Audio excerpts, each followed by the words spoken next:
નમસ્કાર વિદ્યાર્થી મિત્રો, આપણે અગાઉના વિડીયોમાં સૌજન્યશીલ પ્રભાશંકર જેના સાહિત્ય પ્રકાર તરીકે ચરિત્ર નિબંધની પણ આપણે ચર્ચા કરી. એના લેખક તરીકે શ્રી મુકુંદરાય પારાશરીય એમણે એક સારા ગદ્યકાર તરીકે સાહિત્યમાં કેવી રીતે એમને નવાજવામાં આવ્યા છે એના વિશે પણ તમે અગાઉના વિડીયોમાં જોયું હશે. હવે આપણે વાત કરવાના છીએ પ્રભાશંકર દલપતરામ પટણી. એક સામાન્ય પરિવારમાંથી આવી અને ભાવનગર રાજ્યના ત્રણ રાજાઓ સાથે કામ કરી એક આદર્શ અને ઉમદા વ્યક્તિત્વ થકી જેમણે પોતાના તમામ પ્રકારના કાર્યોને યથોચિત રીતે પૂરા કર્યા. એ જે તે રાજ્યના કે દેશના કે લોકોના હિતમાં એવા શ્રી પ્રભાશંકર પટણી વિશે લેખકે એમના વ્યક્તિત્વની ઝાંખી કરાવતા કેટલાક એવા ઉદાહરણો આપણી સામે મૂક્યા છે. અને આ વિદ્યાર્થી મિત્રો કે એક સરળ, ખાસ કરીને મેં જ્યારે સાહિત્ય પ્રકાર તરીકે ચરિત્ર નિબંધની વાત કરી હતી ત્યારે ખાસ વ્યક્તિના સ્વભાવ વિશે મેં તમને વાત કરી હતી કે વ્યક્તિનો સ્વભાવ એક કોઈ પણ બાબતમાં વ્યક્તિને આગળ લઈ જવામાં કેવી રીતે મદદરૂપ થાય છે અને એ વ્યક્તિ પોતાનું કાર્ય યથોચિત રીતે પૂરું કરી શકે છે.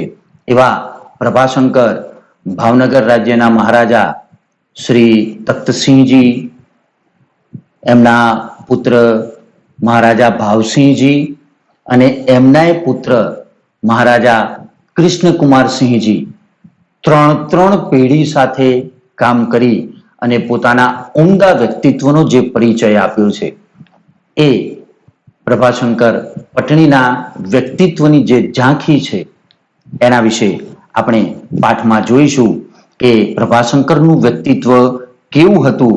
એ વ્યક્તિત્વને આધારે હવે આપણે પાઠનો પરિચય મેળવીશું.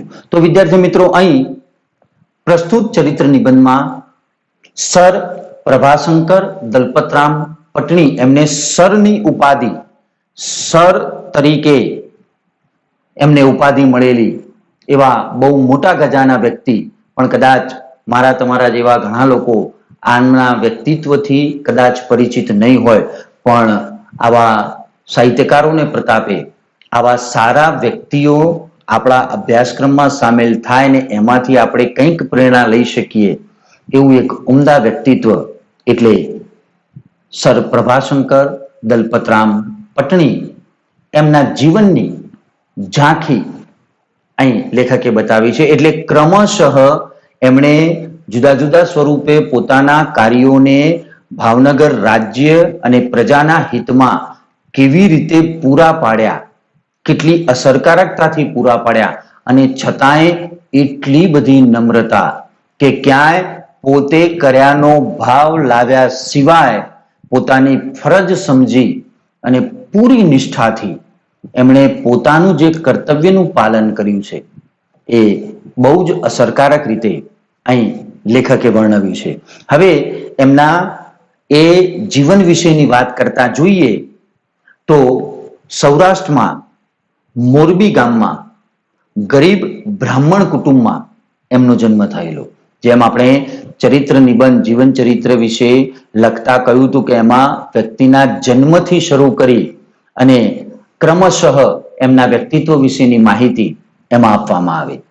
એટલે બ્રાહ્મણ કુટુંબમાં એમનો જન્મ, મેટ્રિક સુધીનો એમણે અભ્યાસ કર્યો અને સામાન્ય શિક્ષક પદથી પ્રારંભ કરીને ભાવનગર રાજ્યના દિવાન પદ તથા એડમિનિસ્ટ્રેટરના પદને શોભાવનાર, એડમિનિસ્ટ્રેટર એટલે વહીવટકર્તા, વહીવટદાર કે જે આખા રાજ્યનો વહીવટ કરે એવા એડમિનિસ્ટ્રેટર તરીકે હિંદના દેશી રાજ્યોના માનવંતા સલાહકાર બનનાર, કારણ કે એ વખતે આપણા દેશમાં અંગ્રેજોનું શાસન હતું એટલે જે આપણા હિન્દુસ્તાનના દેશી રાજાઓ હતા, એમના એ માનવંતા સલાહકાર હતા. એટલા બધા એ પોતાના કાર્યમાં નિષ્ણાત હતા કે રાજાઓ સામે ચાલી અને એમની સલાહ લેવા આવતા. એમાં કાશ્મીરનું એક ઉદાહરણ લેખકે મૂક્યું છે, આપણે જ્યારે ચર્ચા કરીશું ત્યારે એ ઉદાહરણ પણ આપણે જોઈશું કે બીજા રાજાઓ એમની સલાહથી કેવી રીતે પોતાનું કામ પાર પાડતા અને પોતાને ત્યાં ખેંચી લાવવા કેવા પ્રયત્નો કરતા, કેવી લાલચ આપતા, અને છતાંય કોઈ પણ લાલચને વશ થયા વગર પોતાની ફરજ અને નિષ્ઠાનો જે ઉમદા પરિચય સર પ્રભાશંકર પટણીએ આપ્યો છે એ ખરેખર સરાહનીય છે. બ્રિટિશ સલ્તનતનો પરમ વિશ્વાસ મેળવી ઇન્ડિયા કાઉન્સિલ તથા લીગ ઓફ નેશન્સમાં સ્થાન ભોગવનાર અને દેશના સ્વાતંત્ર્ય માટે પૂજ્ય ગાંધીજીના અંગત મિત્ર રહીને કાર્ય કરનાર સર પ્રભાશંકર દલપતરામ પટણીની ઈસવીસન 1862 થી 1938 સુધીની 100 વર્ષની કારકિર્દીમાં કાર્યસિદ્ધિઓ અસંખ્ય છે.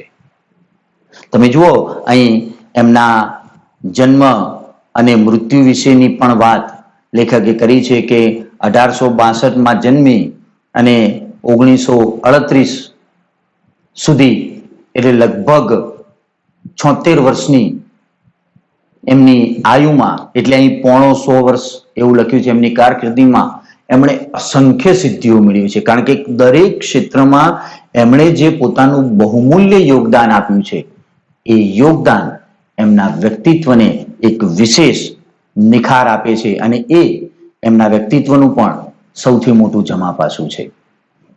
મેં તમને અગાઉ કહ્યું હતું, આ બધા પદોને શોભાવનાર, આટલી ઊંચી પદવીઓ પ્રાપ્ત કરનાર એક સામાન્ય શિક્ષકથી શરૂ કરી અને ભાવનગર રાજ્યના દિવાન પદ સુધી પહોંચવું અને એમાંય ભાવનગરના એડમિનિસ્ટ્રેટર તરીકે કામ કરવું,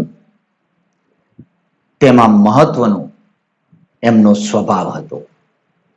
અને જેના સૌજન્ય, નિસ્પૃહતા, નિરાભિમાનતા તથા પરહિત પરાયણતા વગેરે લક્ષણો હતા. હંમેશા સારા અને પ્રજાના કાર્યો માટે તત્પર એવા પ્રભાશંકર પટણી સ્વભાવગત જ એટલા રુજુ, એટલા દયાળુ, એટલા નમ્ર કે લેખકે અહીં રજૂ કરેલા એમના ઉદાહરણોને તમે ક્રમશઃ જુઓ તો તમને થાય કે ખરેખર એમના વ્યક્તિત્વનો એ બહુ મહત્વનો ભાગ ગણી શકાય. ઈસવીસન 1985માં મોરબી કેળવણી ખાતાના નિરીક્ષકના પદથી ભાવનગરના મહારાજાના હજૂર સેક્રેટરી પદે આવ્યા. એ પહેલા જ્યારે ભાવનગરમાં મહારાજા તખ્તસિંહજી રાજ્ય કરતા હતા ત્યારે સર પ્રભાશંકર પટણી એ એમના જ રાજ્યમાં એ નોકરી કરતા. એટલે તખ્તસિંહજીના શાસનમાં પણ એમણે પોતાનું યોગદાન આપ્યું. શ્રી પ્રભાશંકર તેમની નોકરીમાં આવ્યા ત્યારે મહારાજા ભાવસિંહજી ભણતા. એટલે જ્યારે એ નોકરીમાં આવ્યા ત્યારે રાજ્ય તખ્તસિંહજી કરતા અને ભાવસિંહજી એ વખતે ભણતા. તેમના પ્રત્યે આદરમાન હોય મહારાજા તખ્તસિંહજીના અવસાન પછી તેમને મોરબીથી બોલાવ્યા. કારણ કે જ્યારે મહારાજા તખ્તસિંહજીનું અવસાન થયું ત્યારે પ્રભાશંકર પટણી એ મોરબી વાઘજી ઠાકોર, એ વખતે મોરબીના મહારાજા વાઘજી ઠાકોર હતા અને એમના ત્યાં એ નોકરી કરતા. એટલે ભાવસિંહજીને પહેલેથી કદાચ પ્રભાશંકર પટણી પ્રત્યે એક લગાવ હશે. એટલે એમને એમ થયું કે ભાઈ આવો એક ઉમદા, સજ્જન અને સારો માણસ આપણા રાજ્યમાં કામ કરે એવા આશયથી એમણે મોરબીના મહારાજા સાથે વાતચીત કરી અને પ્રભાશંકર પટણીને અહીં ભાવનગર મોકલી આપવા માટે જણાવ્યું. જ્યારે પ્રભાશંકર પટણીને એમને અહીં આવવાનું કહ્યું ત્યારે એમણે, તમે જુઓ કેટલો સહજતાથી જવાબ આપેલો કે અહીં હું મોરબી બાવાનો નોકર છું, એટલે ત્યાંના મહારાજા જે વાઘજી ઠાકોર એમના રાજમાં હું નોકરી કરું છું, અહીં મને કોઈ તકલીફ નથી અને કોઈ પણ કારણ વગર એમની નોકરી છોડીને હું તમારે ત્યાં આવું એ યોગ્ય કહેવાય નહીં. તમે જુઓ કેટલી નિષ્ઠા. જે રાજ્યમાં એ નોકરી કરે છે ત્યાં કોઈ પણ એવા કારણ વગર એ મહારાજા ભાવસિંહજીને પણ એવું કહી દે છે કે ભાઈ કોઈ કારણ વગર મારે મોરબીના રાજાની નોકરી હું કેવી રીતે છોડું. એટલે ભાવસિંહજીએ મોરબીના વાઘજી ઠાકોરને પત્ર લખી અને પ્રભાશંકરને પોતાને ત્યાં નોકરી માટે કહેવડાવ્યું અને એ કહેવડાવ્યા પછી શ્રી પ્રભાશંકર અહીં ભાવનગરમાં ભાવસિંહજીના હાથ નીચે પોતે નોકરીમાં જોડાયા અને ભાવસિંહજી અને પ્રભાશંકર પત્ની વચ્ચેની આત્મીયતા વિશેષ, કારણ કે ઘણીવાર મહારાજા જ્યારે જાહેરમાં આવતા ત્યારે જાહેરમાં પણ એ શ્રી પ્રભાશંકરને બહુ માન આપતા, માનથી બોલાવતા. એટલે આવું જોઈ અને ઘણા એવા ઈર્ષાળુઓ પણ હતા જેમણે મનમાં એમ કે કદાચ અત્યારે આ ભાવસિંહજી મહારાજને ત્યાં નોકરી કરે છે, કદાચ બહુ ટૂંક સમયમાં એમને દિવાન પદ પણ મળી જશે અને બહુ આગળ નીકળી જશે અને એવું બધું સ્વાભાવિક. કેટલાક રાજ્યના એવા પણ કર્મચારી હોય ઈર્ષાળુ.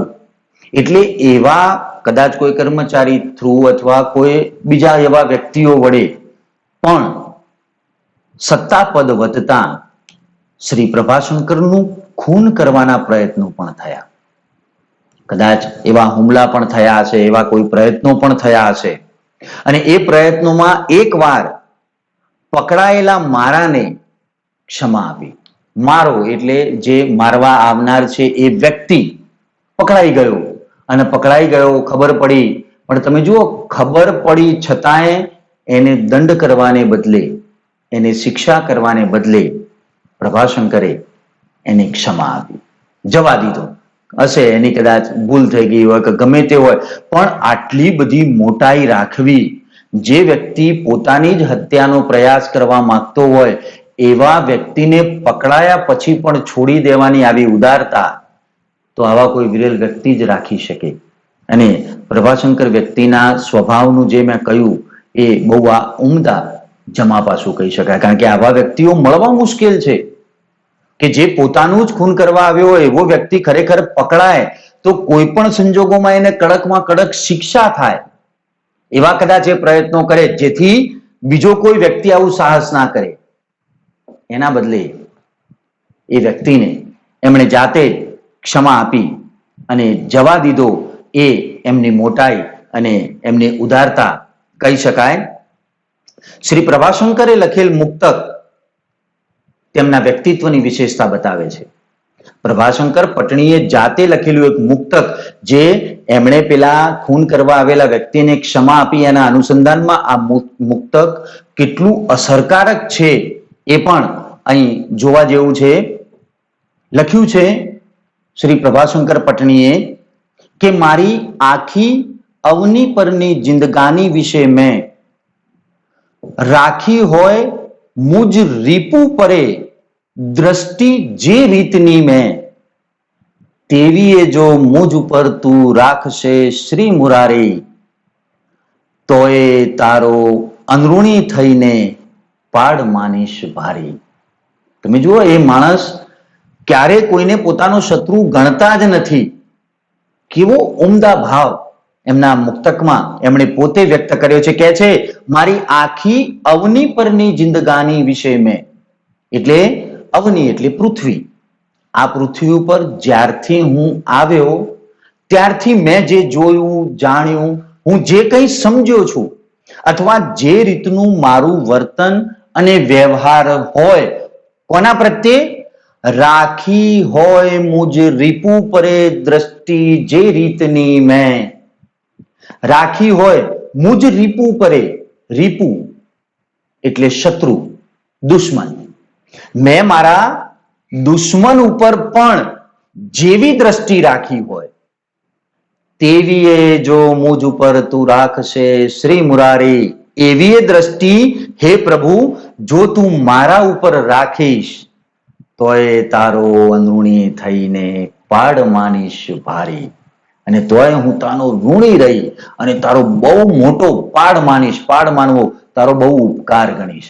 એટલે એમ કે મેં મારા શત્રુ પ્રત્યે, મારા દુશ્મન પ્રત્યે પણ જે રીતની દ્રષ્ટિ રાખી હોય એવી જો તું મારા ઉપર, આપણે માનો કે આપણો શત્રુ હોય કે આપણો દુશ્મન હોય તો આપણે એના પ્રત્યે આમ કેટલી નફરત હોય, પણ અહીં વિચાર કરો, કહેવાનો આશય કે પોતાના શત્રુ પ્રત્યે પણ કેવો ઉમદા ભાવ એમને રાખ્યો હશે કે ભગવાનને એવી પ્રાર્થના કરે છે કે મેં મારા શત્રુ ઉપર પણ જેવી દ્રષ્ટિ રાખી હોય એવી હે પ્રભુ તું મારા ઉપર પણ જો રાખીશ તો હું તારો બહુ ઉપકાર માનીશ.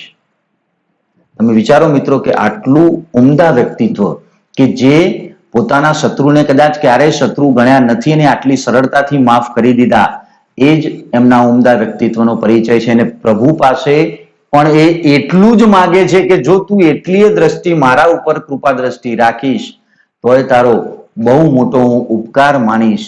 એમ અહીં શ્રી પ્રભાશંકર પટણી પોતાના મુક્તકમાં લખે છે. અહીં એક બીજું ઉદાહરણ પણ લેખકે આપણી સામે એમના વ્યક્તિત્વ અંગેનું મૂક્યું છે. કે છે મહારાજા ભાવસિંહજીએ એક વરિષ્ઠ અમલદારને રાજીનામું આપી ભાવનગર છોડી જવાનો હુકમ કર્યો.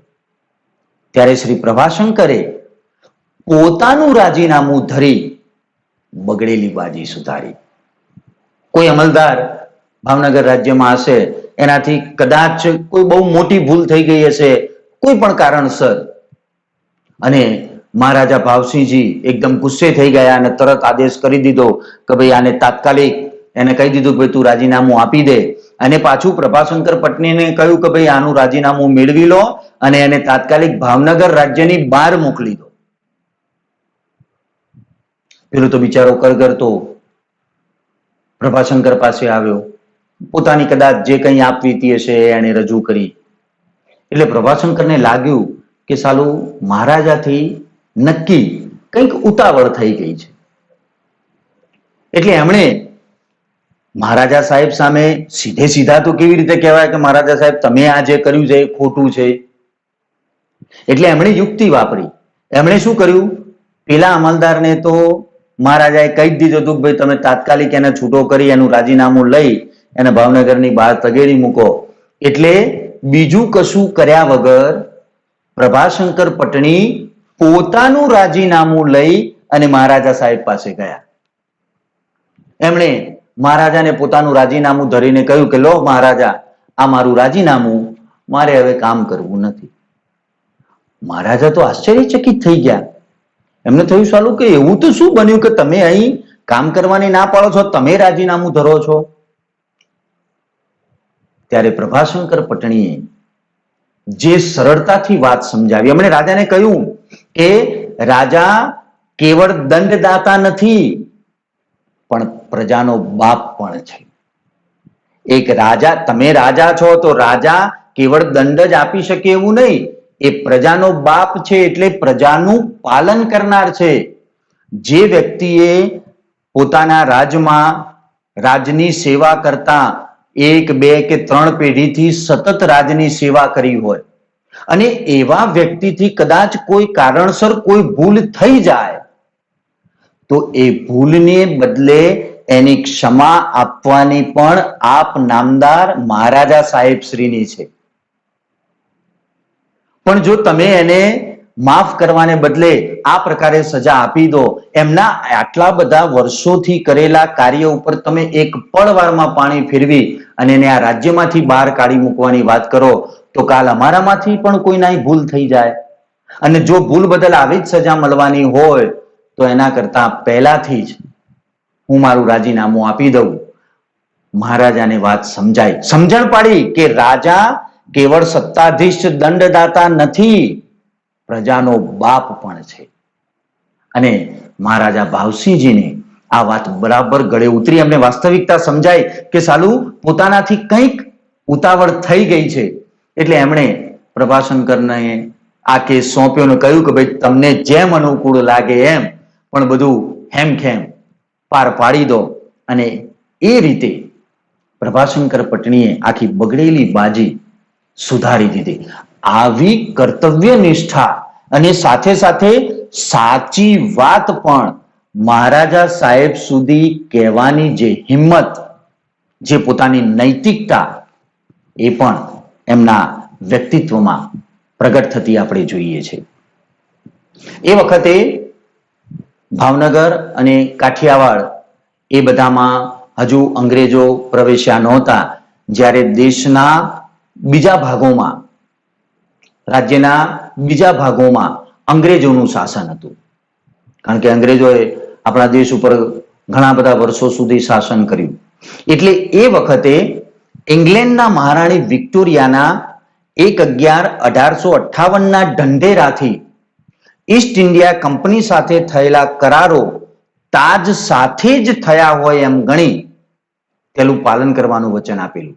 એટલે ઈસ્ટ ઇન્ડિયા કંપની ભારતમાં વેપાર અર્થે આવી, એ ઇતિહાસનો વિષય છે. પણ એ વેપારના કેટલાક ચોક્કસ નિયમો ઇંગ્લેન્ડના મહારાણીએ બનાવેલા, અને એ વેપારમાં પણ પ્રજાનું અને જુદા જુદા આપણા જે દેશી રાજા રજવાડાઓ હતા એમનું પણ હિત સચવાય એવી પૂરી કાળજી સાથે એમણે તાજના કરારો કરેલા. અને એ તાજના કરાર એ ઈસ્ટ ઇન્ડિયા કંપની સાથે કરેલા કરાર સમાન ગણવા, એમાં કોઈ ભેદભાવ કરવો નહીં, એવું મહારાણી વિક્ટોરિયાના એ ઢંઢેરામાં એમણે ઉલ્લેખ કરેલો. એ વખતે લોર્ડ કર્ઝન, જે બંગભંગની ચળવળનો મુખ્ય વ્યક્તિ, બંગાળના ભાગલા પાડવાની જે પ્રવૃત્તિ શરૂ કરી, ઉપરાંત આવા અન્યાયી પગલા લોર્ડ કર્ઝનના સમયમાં ઘણા બધા લેવાયા, અને જેને કારણે પ્રજાની હાડમારીઓ બહુ વધી. લોર્ડ કર્ઝને શું કરેલું? ભાવનગર અને કાઠિયાવાડનો વેપાર બ્રિટિશ હિંદમાં જતો અટકાવ્યો, અને એ અટકાવવા માટે જકાતની લાઈન દોરી નાખી, જે બંદરી કરારનો ભંગ હતો. કારણ કે બંદર એટલે દરિયાઈ રસ્તે માલ સામાન હેરફેર કરવા માટે ના કેટલાક કરારો એક રાજ્યથી બીજા રાજ્ય માટે કરવામાં આવેલા, અને એ કરારોથી વિપરીત લોર્ડ કર્ઝને શું કર્યું કે ભાવનગર અને કાઠિયાવાડનો વેપાર બ્રિટિશ હિંદ એટલે હિન્દુસ્તાનના જે ભાગમાં અંગ્રેજોનું શાસન હતું ત્યાં આમનો માલ ન જાય, અથવા જાય તો એના ઉપર વધારાની જકાત લાદી, અને બંદરી કરાર એટલે બંદર ઉપર માલ સામાનનો વેપાર કરવા માટેનો જે કરાર હતો એનો ભંગ લોર્ડ કર્ઝને કર્યો. ઈસવીસન 1902માં શ્રી પ્રભાશંકર ભાવનગર રાજ્યના દિવાન પદે હતા. ત્યારે બંદરી કરાર ભંગ સામે લોર્ડ કર્ઝન, મિન્ટો સરકાર, એ પછી લોર્ડ મિન્ટો આવ્યા, તથા છેક ઇન્ડિયા કાઉન્સિલ સુધી એમણે અરજીઓ કરી.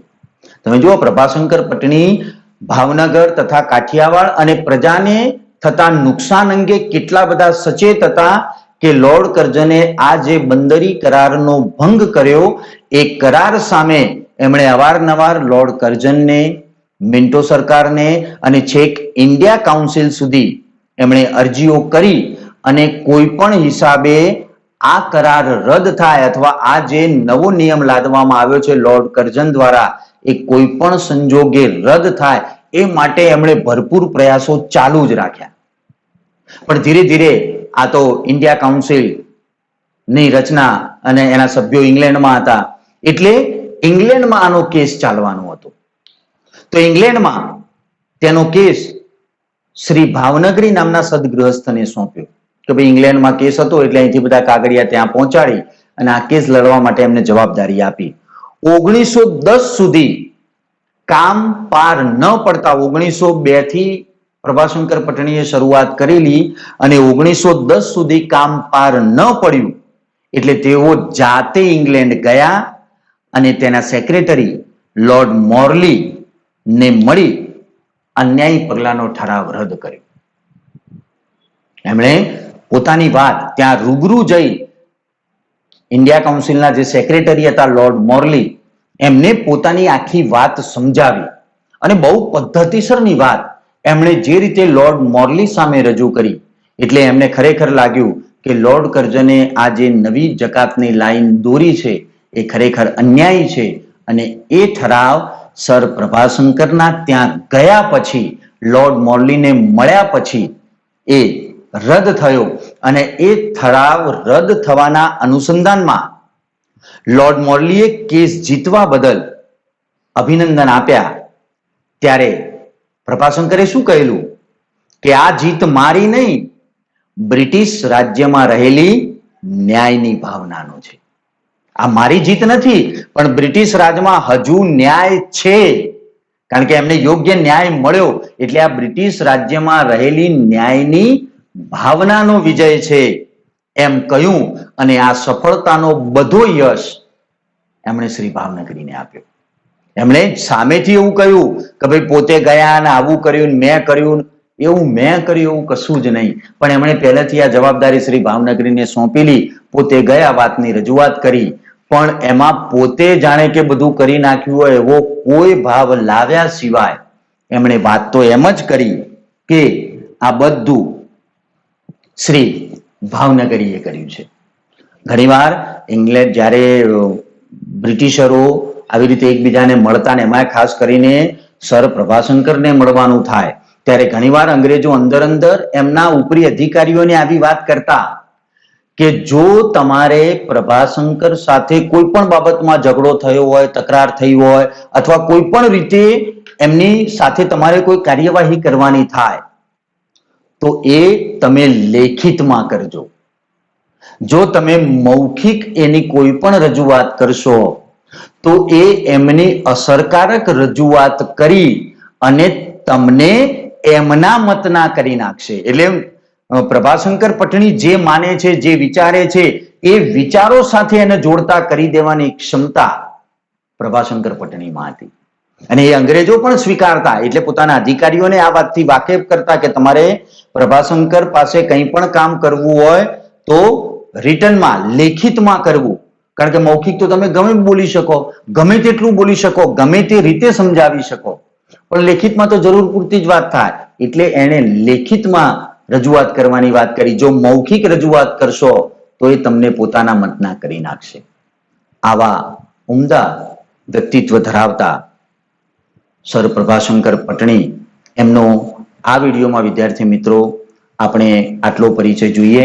હજુ એમના વ્યક્તિત્વની ઘણી બધી એવી વિશેષતાઓ એ લેખકે રજૂ કરી છે જે હવે પછીના વિડીયોમાં આપણે જોઈશું. અસ્તુ.